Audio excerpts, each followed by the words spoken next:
maximizing marketplace trust, and they do this by creating a community of trustworthy business, setting standards for marketplace trust, encouraging and supporting best practices, celebrating marketplace role models, and denouncing substandard marketplace behavior. So at this first session, we have 4 panelists, and those are Rick Allnut, Cynthia Evans down the other end, Masood Shirazi, and then also Ty Notice.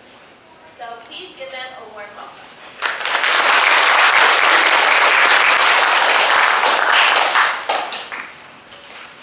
Good morning. My name is Shelly Polanski, and I'm the Education and Outreach Manager for the BBB Foundation. Just want to make sure you can all hear us. Is it working? Okay. The Better Business Bureau has worked vigorously for nearly 100 years promoting high standards of business ethics. In fact, 9.1 million people come to BBB each month to find businesses, brands, and charities they can trust. Along the way, the BBB wanted to shine a brighter spotlight on our commitment to high ethical standards. One of our hallmark programs, the Torch Award for Business Ethics, was launched to recognize businesses that were intentionally pursuing the highest standards of organizational ethics, putting high character into action. Over the last 14 years, a commonality among our Torch Award recipients became clear. Each valued leadership, character ethics, and ethical enterprising as vital traits in their organization. Armed with this information, we set out to create a better roadmap to more intentionally transfer the essential disciplines of personal and public integrity. This resulted in our adoption of the 20 defined leadership character ethics and the Uncommon Sense framework, which you will see on the screen above. These frameworks have become the roadmap, the inspiration, and the foundation for our future BBB Institute for Trust, which we will introduce to the community in 2013. As we strive to keep markets free, profit-making noble, and the competitive spirit robust, we believe it is critical to maintain the highest level of character in our business leaders. Today, Mike Pierce, Principal of Ethical Dynamics, will lead an insightful dialogue with several of our well-known and recognized area business leaders in a discussion of challenges in today's marketplace. Turn over to Mike. Thanks, Shelley. It's really a pleasure to be here at my alma mater. It's been longer than I care to admit since I wandered the halls here. And Rick reminded me that when I was attending school here, I went out to a high school football game, just watched the game, and years later I found the program from that game, and Rick hadn't been playing. So I gave it to him as a memento he's got. But I have a lot of fond memories of UNC, and hopefully this will be one that today that you take away, because we have a very distinguished panel. I'll give you a quick overview of how this is going to operate. We have all different types of industries and businesses represented with this panel. I'll ask a general question that they'll individually respond to initially, and then there'll be a few follow-up questions pertaining to hopefully some contemporary issues that frankly didn't even exist when I graduated from here, and okay, I'll admit it, 1978, so this isn't premature grade. And then the very important part of this whole session too will be your questions. So formulate some questions. We want to probably have, it's only a 50-minute session, but we're going to try to have 10 or 15 minutes at the end to respond to your questions. So first of all, I'd like to thank all of our panelists for participating today, and have each one of you respond to this general question, which is, every business, every industry has specific ethical challenges that they're faced with. If you could highlight maybe some of the pertinent ethical issues or important ethical issues that you've been faced with in your business, and then give an example or two to illustrate those. And we'll start with you, Cynthia. Okay. Thank you. Am I supposed to use this? Yeah. Is that in any way helpful? No. Well, I used to, actually, from my doctor, I used to be a professor here, so I can be loud enough. I'm president of the UNC Foundation, which is a nonprofit organization established specifically to serve the University of Northern Colorado. So accept gifts that are intended for the university, that are raised by the university. Our entire function is fiduciary, meaning we are only about the money. So what we do for a living, and how nice for us, what we do for a living is we receive the gifts. We will process hundreds of gifts in a week, anywhere from $10 to $10,000 or more. So the first thing we have to do is receive the gifts, account for them, get a receipt to the donor. Then we have to get that money into our investments, and then we have to be sure that the money is spent in the way the donor wants the money to be spent at the University of Northern Colorado. So we are ethically bound to be accurate. When you process hundreds of gifts a week, the chances for mistakes are great. So we are ethically bound to check each other and make sure that we are doing a good job with the gifts and getting the appropriate credit to the donors. We are ethically bound to be prudent with our investments. We have about $100 million, give or take. Our pooled trust is about $85 million. That's the part that we invest. We are responsible. We are ethically bound to be prudent with that money so that we don't lose money for the University of Northern Colorado. It has to be available to be spent for the important causes at the university. But by the same token, what does the university want? The most money we can give them. So those are the two potentials for conflict that exist in what we do. Those are probably the biggest ones. So it's a very complex business situation, and I'll give you the example. I've only been doing this a short time, but the university, we pay the university 4% a year of the ending balance of our investments, and they're paid out in scholarships and program fees. Last year, our fiscal year is July to June, so the fiscal year that ended June 2011, we were hot. We were really good. We made 21.8%. Yahoo! This year, we lost 0.18%. This is just the earnings on our investments. So the ethical question is, did we do the right kind of thing with the money? Were we prudent? Do we open the newspaper and say, oh, let's see, Apple stock looks good. Why don't we buy some of that? We cannot do that. We have very strong governance at the foundation. We have an investment committee that is made up of people who are experts in the field. We use an investment consultant, and then we diversify all of our investments so that we can offset as much risk as possible and earn as much money as possible for the university. So our ethical balance is keeping the donor's money whole so that it's giving money for the rest of time, and keeping that 4% up for the university. And by the way, because we lost 1.18% this year, it doesn't mean that we're just automatically going to drop the gifts to the university. To smooth that out, the smart thing is to pay 4% of a 3-year rolling average of the balance of the investment. So I'd say that's the biggest one. And the second biggest ethical challenge we have is ensuring that what the donor tells us to do with the money is what the university does with the money. If they say this money is for a left-handed, red-headed cheerleader from Sterling, that's who gets the money. They can't say, oh, look, we don't have one of those.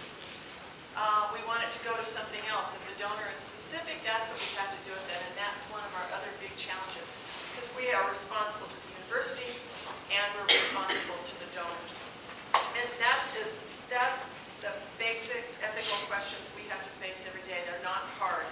What is the right thing to do to balance the needs of all of our stakeholders? Thanks, Cynthia. Can you, everybody in the back here, is that okay? Okay, Sue? Well, you got a tough job just raising money. I don't raise money, I only receive it. Well, thank you. And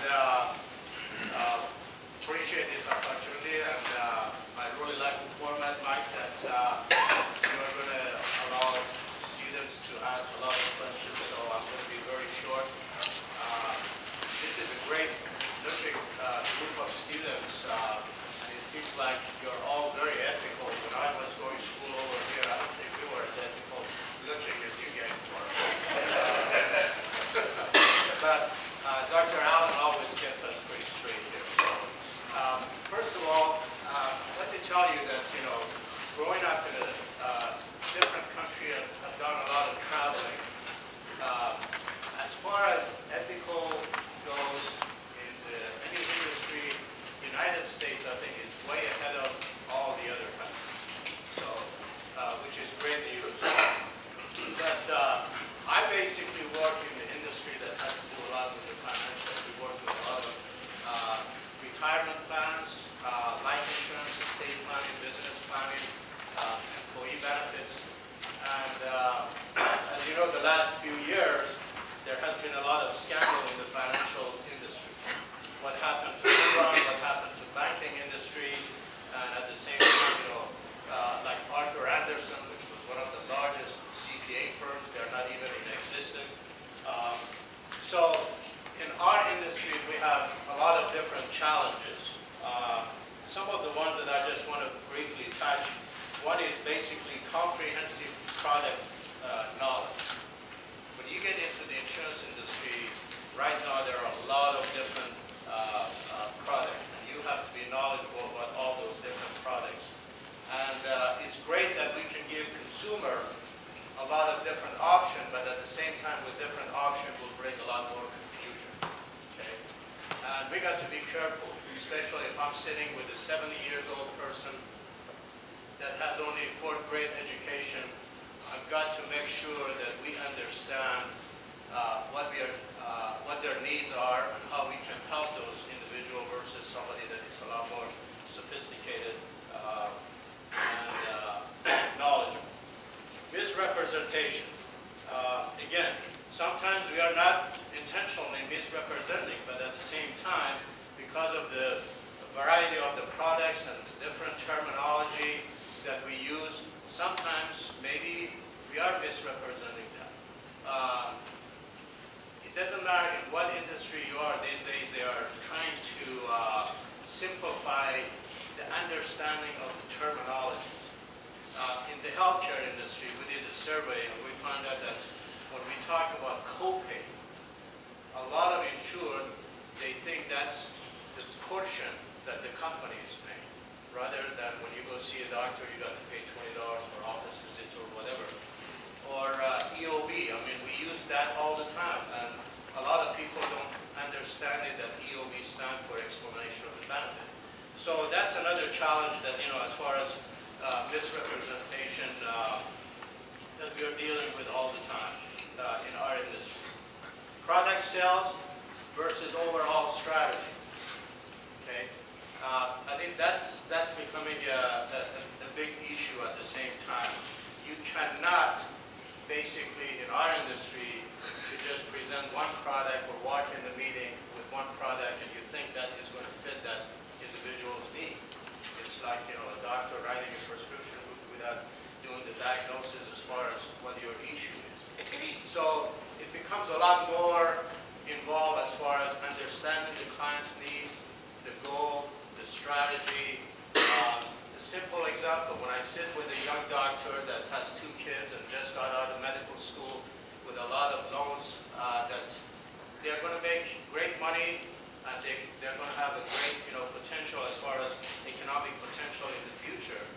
But all they need is a protection at that time to protect their family as far as the life insurance. So that's where the ethic comes into the picture. Should I sell a more permanent policy, which is a lot more expensive and I get more compensated, versus term policy, which it will protect them for right now and then they can build on that in the future. And I think that's most of the time, that's where the ethic becomes questionable, is that sometimes we try to do a short-term planning and look at the short-term profit versus the long-term. So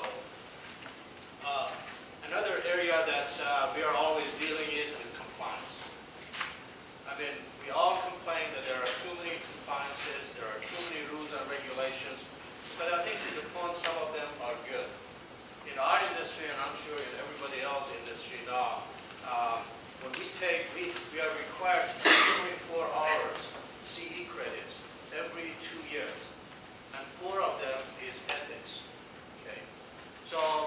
again, that's what I said. I think when I compared this country to a lot of other countries and different industries, we are really way ahead of the other countries. And we are very lucky that, we do have those requirements. I think my 5 minutes is up. Thanks, Masood. Ty? Thanks, Masood. Just some context. My business the last 20 years has been kind of real estate in focus, commercial real estate, and primarily an emphasis on the rehabilitation of buildings downtown Greeley. So that's kind of where I hang my hat, and we continue to. It's been a challenging and exciting environment. I dare say it's been an interesting ride. We're your classic small business enterprise, which is mostly, hands-on approach to helping support your stakeholders, which comprise your tenants, your vendors, your partners, and your community, really. So that's some context about where I come from. We encounter everything. We're actually involved in running all the facets of our business, and by we I mean my brother and I. He and I are the principals of our little company. But we do touch so many different facets of this project, which I call the continued evolution of downtown Greeley. We have, and as you're probably well aware, the last few years have been interesting, particularly since the great economic collapse, and it has redefined how stable your portfolio looks. So we're actually sitting on a number of buildings which are not as economic as they used to be. And so you're challenged in this environment with how to continue to deliver to your tenant, your customer, the same level of service that you were able to do much easier because things were much more economic. For instance, buildings don't enjoy the same percentage occupancy that they used to. We've taken a hit like just about every other person who sits on investment real estate. And downtown is especially vulnerable because it remains a challenged environment. So the rents that we used to ask are down, maybe off 20%, and it takes more money at the front end to incent people to get in there. So we're looking at that and saying, how do we continue to deliver essentially the commitments we've made to our existing tenant set, the folks that have been there for a long time. And that's a real struggle. So in some instances, we're actually having to step up and add money to specific projects to keep things moving. And I think there's an ethic in that you have to kind of deliver what you promised, which you committed to, and not just contractually, but what you've always kind of conveyed, say, conceptually. The perception part of it, the promises, the handshakes. And I think we're doing a good job of that, and I think that's going to be key to helping us turn the corner here one of these days, and people will feel that we're a firm you can do business with because we make our commitments and we keep them. Great. Thanks, Ty. Rick? Thanks, Ty. Where do I start as far as the business? I'm in the funeral business, which is, some of you have probably never experienced anything with it. But if I was to boil it down to what we do, it's managing details. Managing details with people at a really critical point in their life. You lost your mother, your father, or grandfather, and you were involved in those arrangements. You kind of want everything to go right. You kind of want everything to be perfect. Well, as much as we try to be perfect, and in 9 different locations and serving 2,500 families, and if you count 100 or 200 different details with each family, that's a lot of things to take care of. And occasionally, we might misspell somebody's last name or first name, or miss their birth date. That may not seem important to you today, but at the time that you're dealing with this, it becomes monumental. It was huge. So as far as ethics go, and I guess I'm in the same vintage as these guys, when I was sitting in your seats, we That wasn't a discussion in our college business courses. Probably because of a bunch of people who were unethical. Now we face situations where we need to discuss ethics, we need to teach ethics, and we need to pass it on. I guess I learned my ethics from my dad. I think he learned it from his dad.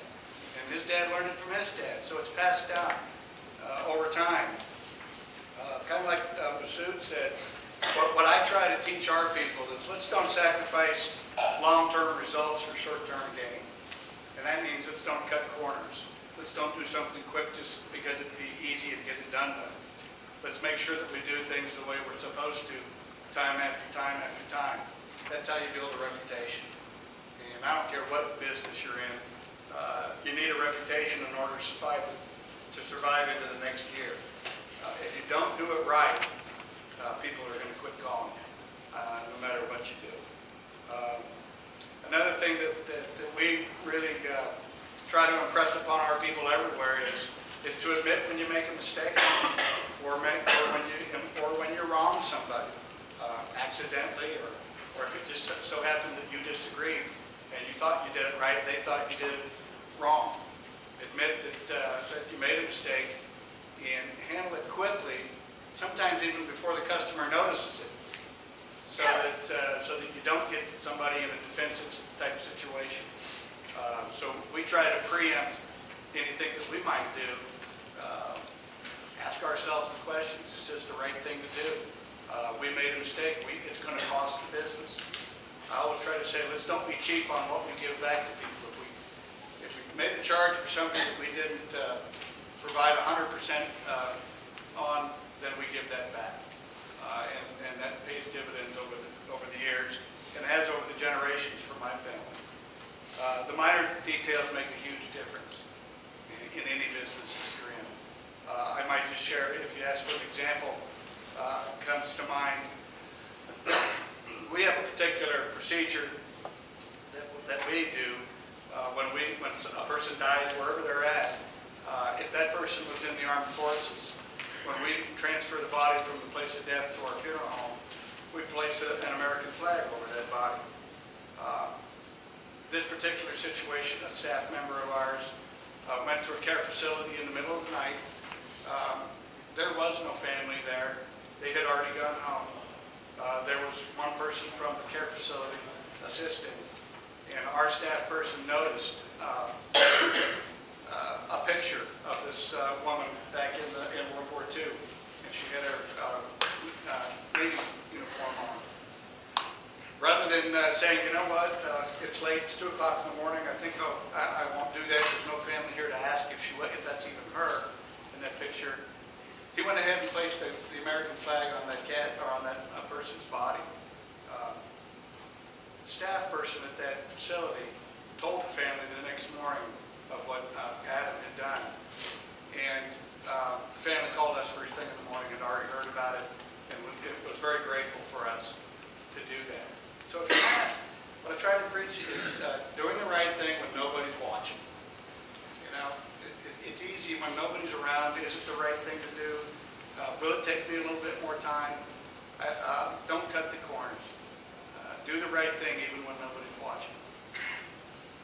Great, thanks for really good comments from everyone. I want to, in the time that we have left, have some kind of gauge as to how to allocate that time. So you're not obligating yourself to asking a question. If you think you might be asking a question later, if you could raise your hand so I can kind of get a feel for how many people. Don't let me. Okay. The issues I want to talk about now, and this will be kind of an open discussion. Most of these none of these existed when I graduated from college. I think probably none of these existed when any of the panelists graduated from college. However, they're very critical in the business community, in the workplace today. Those being issues regarding social media, the generational mix and the different value sets that different generations have, and then also an issue of time theft. And there's a lot that can go into that. Text texting and using your cell phone, surfing the internet, getting your fantasy football lineup in, those types of things that all impact business today. There might have been some related issues to that in years in the past, but now businesses have to adapt to that. So let's start in just an open question to the panel with the issue of time theft. And what I'm talking about is how you deal with it, or how you've seen other businesses deal with this. Is it a concern? What kind of controls do you have in your business to deal with it? What kind of abuses have you seen? What kind of ethical issues tie into this? And again, those are the texting, the cell phone usage, the internet surfing, all of those types of issues. So who would like to start out the discussion? No, I can. I'm at the end. We're a little tiny organization. There's just 6 or 7 of us. And everybody has a certain amount of work they need to get done by the end of the day, or the end of the week, or whatever. Lots of deadlines. And we trust them. We don't have an issue with time theft that I know of, because everybody's getting their work done. And when they are getting their work done, if they have some time on their hands, they say, who has something else I can do for them? So they're working through lunch if they need to, they're staying after to get their work done if they need to, they're coming in early if they need to. And as long as I see that kind of commitment to our donors and to the university, I'm just not monitoring it. If it becomes a problem, if we all of a sudden find ourselves in a situation where they're not getting their work done, or the accuracy is tanking and those kinds of things, then we're going to have a look at it. But so far, it's certainly not been an issue for me.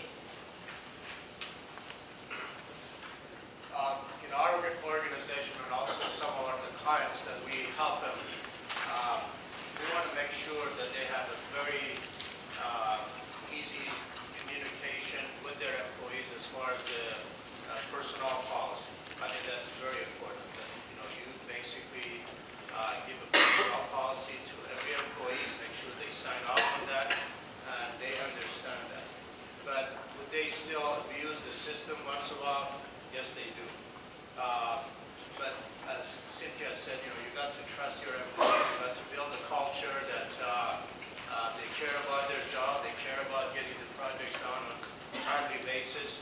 But I think, if you have a personnel policy in place and you have basically educate them as far as what your expectations are, I think that's very helpful. And I'll just say, I think Cynthia's right, that you need to have a trusting relationship with your employees, but there is concern in this day and age about the possibility about the time theft issues and the abuse of the technology. It's so pervasive, and everybody's got access. Most people have access to their smartphone, and it's just too tempting to continue to go to it. So, though trust is critical, we don't have any express policy. In fact, most of the folks that get our type of work done are maintenance and housekeeping type personnel. But I've seen many instances where there's less focus on the job at hand, and there's more engagement with the digital. And in one instance, it was so egregious that we had to let an employee go. So how do you strike that balance? We want a workplace that still is, say, permissive, not so such that that you're expected to check your digital at the door when you report in and other things. You have to have that trust in place. So that's just some comments. I think for your part, you'll have to gauge that. You'll have to be pretty careful in terms of how to balance the impulse to go to the digital when you're on the clock or you're at work. And yet, you'll have to exercise some solid judgment there, because this is an increasing issue in this age. Everything to add, Mark? Time theft, as I think about it, when we talk about the technology age and the different things that you can do to screw around on the job today, to me is no different than it was 50 years ago. They just had other ways to do it. Whether it was out taking a smoke break or taking a cruise downtown or whatever, it's an issue that will always be with us. It's a matter of how we, as leaders, manage that and set an example for the rest of the staff. I learned a long time ago that you don't walk into a situation where you got a number of employees sitting around kind of shooting the bull and get on them and say, you know, what are you doing? How come you're not doing something productive? When the 24 hours before you walked in, they might have worked 18 of those hours. And, you know, they finally got, you know, a 15-minute break to do something. So you have to be careful that you know the entire situation before you say anything. But again, setting that example as leaders so that you don't make enemies or have that mistrust within your organization. What you want to do is have those employees trust you. They look at you. If they see you on your cell phone, they're going to think they can do the same thing. So just be careful. But we're very flexible as well. I mean, it's talking to Mike earlier. I mean, I read an article recently that, you know, how many billions of dollars in man-hours was what they say wasted on our fantasy football leagues. You know. And to me, I don't know, it's the way you look at it, but And Final Four. yeah, Final Four, whatever they're doing.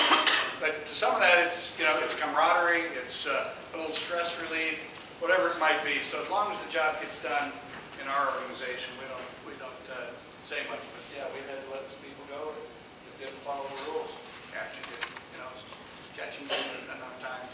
So.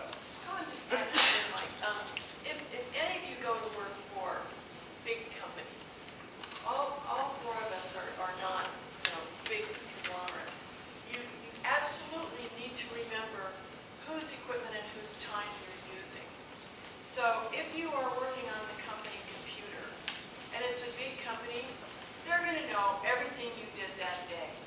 So you can make your own ethical decision about whether or not you ought to be goofing off on the company computer, but in most cases, the big companies are going to know you were goofing off on the company computer. So if you get your 15-minute break and you take your smartphone out to do whatever you're going to do, that's the wise thing to do. But the big companies pay much closer attention to it than we do, because they have to. You know, their IT department can't establish trust with 10,000 employees. So that's just, I know you're all going to make the right decision, but you're going to have opportunities in big companies for other people to be paying close attention to you. I worked for really big companies. I know about this. I sent a note to the IT director one time. They sent out a thing that says, do not use a company email for personal reasons.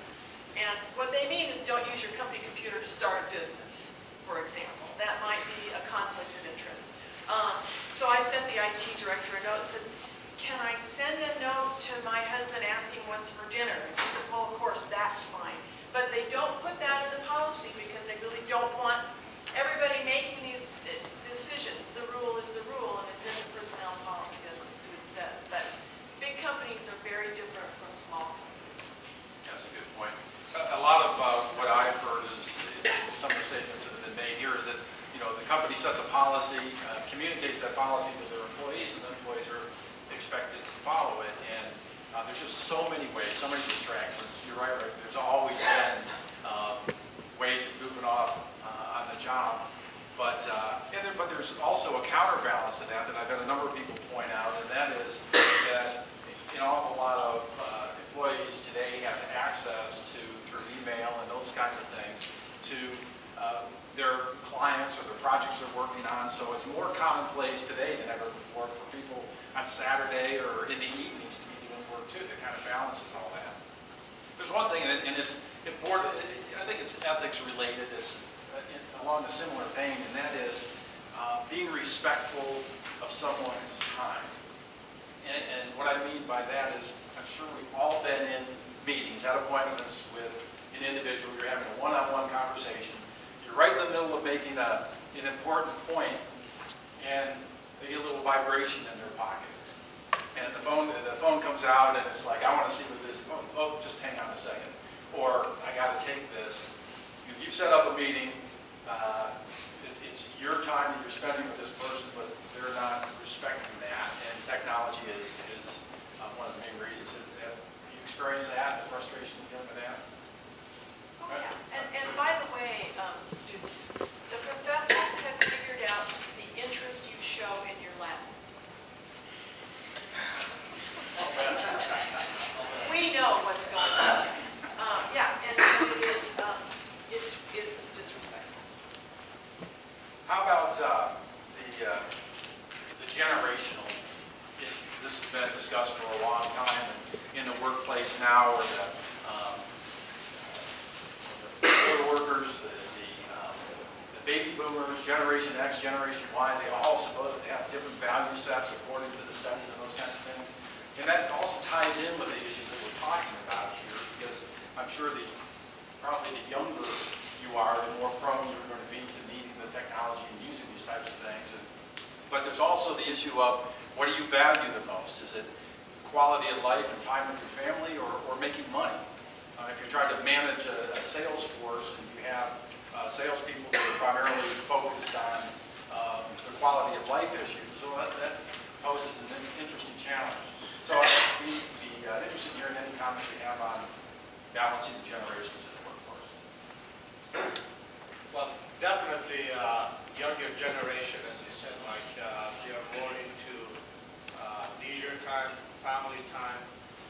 If I compare a young doctor that just graduated from medical school and has a family, they're really not interested right away to be a member of the country club and drive the Mercedes and have $1 million home. They want to spend more time with their family and do more leisure time comparing to the older generation. And sometimes it's not only generation, like Rick said, that he has learned a lot of ethic things from his dad and his grandfather and everybody else. Also the culture. Sometimes what we think in this country, this culture, that it's very unethical, it's not in other cultures. Okay? In a lot of third world countries, if you want to have a big contract, it's a construction contract or whatever else it is, you better pay the middleman a little more than what you agree, or you will not get the business. So if I'm competing with everybody else, and I know that they're going to go ahead and pay some override to the middleman and get the job, it is unethical, but what do you do? So it's sometimes, it's questionable also from ethical standpoint or moral standpoint. So sometimes maybe you got to make sure you do everything legal. And it is great to be ethical at the same time and moral, but at the same time when there is a rule and regulation saying that, for example, you cannot have more than 10% pollution in your industry.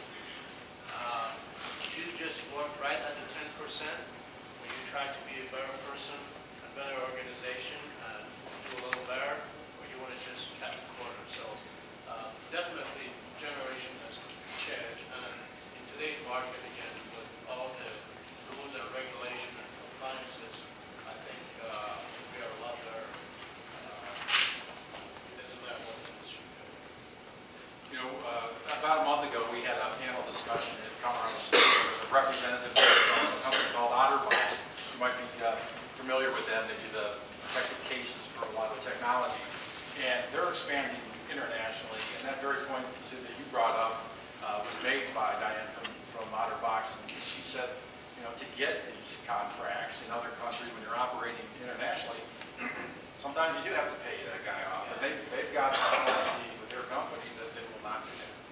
So they're passing up business to try to remain to our ethical standards and not recognizing what is accepted in other countries. So I think you were talking about the difference of bigger businesses and those that are operating internationally. There's all kinds of issues with that. I could keep going with asking more questions.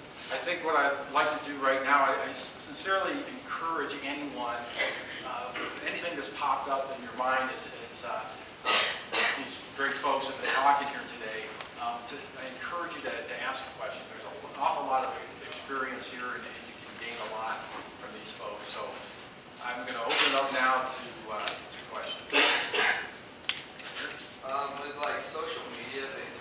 part of our generation's life.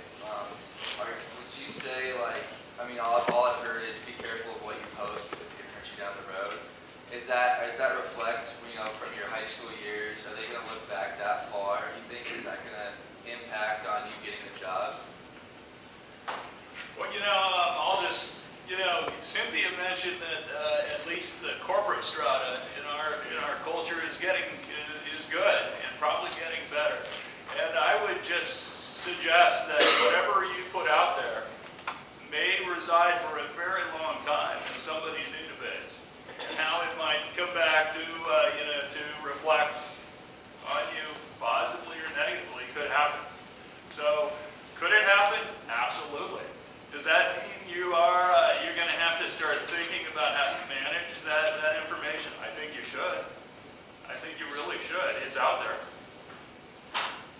And it probably depends on, you know, if you're trying to get top secret clearance from the government, yep, they're gonna be checking that. If you're gonna be cleaning rooms, probably not. So, you know, better safe than sorry. If you want to keep moving up, think of all the people who have been presidents of companies who said they had Harvard MBAs and didn't. And even the ones who said, you know, they had, you know, little old bachelor's degrees from Southern Colorado University. What, the CSU School of Pueblo. Did you get that, Mike? You know which one that is. But, you know, people who have, if they say they have a degree from there, and they get found out. So the competition for jobs, so this is in your self-interest. The competition for jobs is so great for the really good jobs. You don't want to do anything that could come back and bite you in the patoot, right? How many of you have got in trouble or have people that have got in trouble because of the Facebook? I see hands. So, yeah, it is very important. You are constructing an identity now that's in some ways different than your physical self. You're putting information out there that I think is semi-permanent. And so you're gonna be judged in some instances if that comes back by what you put out there. And I mean, at your own peril, or you know, you know, or how you shape that to your own, you know, to your own advantages ethically, I think is a judgment you need to make. You know, that could even extend to your email address. You know, I mean, what you say about yourself in that, like, you know, Hot bait. you know, too hot to trot at yahoo.com. You don't want to do that. But speaking of Facebook, wasn't it just a few months ago in the mainstream media there was a story about a company that required prospective employees to give their Facebook password so that they can look. Now, in my book, that's not ethical. No. But that's what it's come to with some companies. So, other questions? This is actually for Cynthia. I was wondering, does the University of Northern Colorado Foundation have any ethical code in place in terms of who they accept financial gifts from? I say that an example of the Susan Komen Foundation, they recently denied a donation from an adult-themed website. Do you guys have any ethics in terms of who you receive your gifts from, or do you openly accept gifts from anybody? We have a gift acceptance policy that we use to determine if there is a gift we don't want to take. So it could come to that, and, you know, in the short time I've been there, it hasn't. But we have a gift acceptance policy. There's also there are also gifts we don't take, not just the people whose gifts. Sometimes there are gifts we don't take as well, but yes, we do.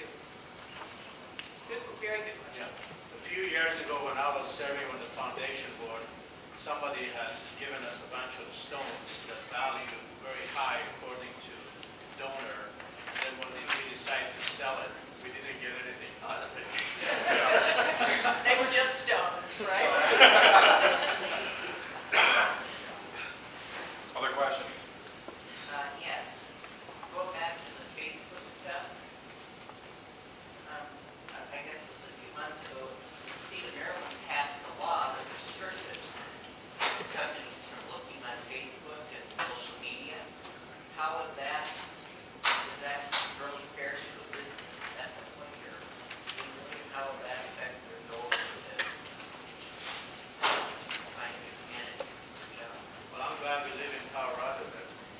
Well, it does cut both ways, doesn't it? You know, it seems unethical to force a person to give you their Facebook password, but your question, is it fair to businesses that they can't find out what they want to find out about potential employees? I don't know, what do you guys think? See how I did that? I don't know, what do you guys think? I think it's again changing times. We didn't ever face these issues. In fact, it wasn't too long ago that Vegas marketed, what goes on in Vegas stays in Vegas. And now it's what goes on in Vegas stays on Facebook. So, it's changing. You guys are faced with different things than I am. I personally have never used anybody's Facebook when I'm looking for candidates. I hope to get enough out of the personal interview and a resume. So our company practice, I haven't done that at this point. Well, since you flipped it that way, should a company have that prerogative? I guess I think they probably should. I mean, it's this is a relationship that's being entered into, and it's not compulsory. So it's a vetting process. You're vetting the company, they're vetting you. Now there's a whole different range of or set of data out there in which they can do additional enhancement of who you are. I think there's a privilege there that they probably should have. That's my view. I guess it would depend. If you don't like that, you can walk to the next prospective employer who has a less invasive practice with that regard. So that potential exists, and I think it's going to get. I think it'll continue to enhance and evolve with respect to how companies do their vetting. I honestly think, again, that's an area that it has to be pretty much clear in the personnel policy. And in my opinion, as long as it does not have any effect or any relation with your workplace, your employer, I think, if you want to have your Facebook, that would be my opinion. I think there's a perception out there too, I know, in the business community that, Facebook is one thing on a personal level, and then you have LinkedIn on the other side. And you can be all professional and have all your stuff over here on LinkedIn, and then on Facebook, kind of let your hair down a little bit. Like, there's that information. The other thing about Facebook, obviously, you guys know a lot more about than I do, but you don't have to individually post your stuff. If you're on there, somebody's got an incriminating photo of you, and they post it on there and put your name on it, and it's available to everybody. So it's going to be interesting to see how that develops, and I wouldn't be surprised if there's more and more regulations on it. How much time? We got a couple? 2 minutes. This gal had a question. Go right ahead. My question is actually for Ty.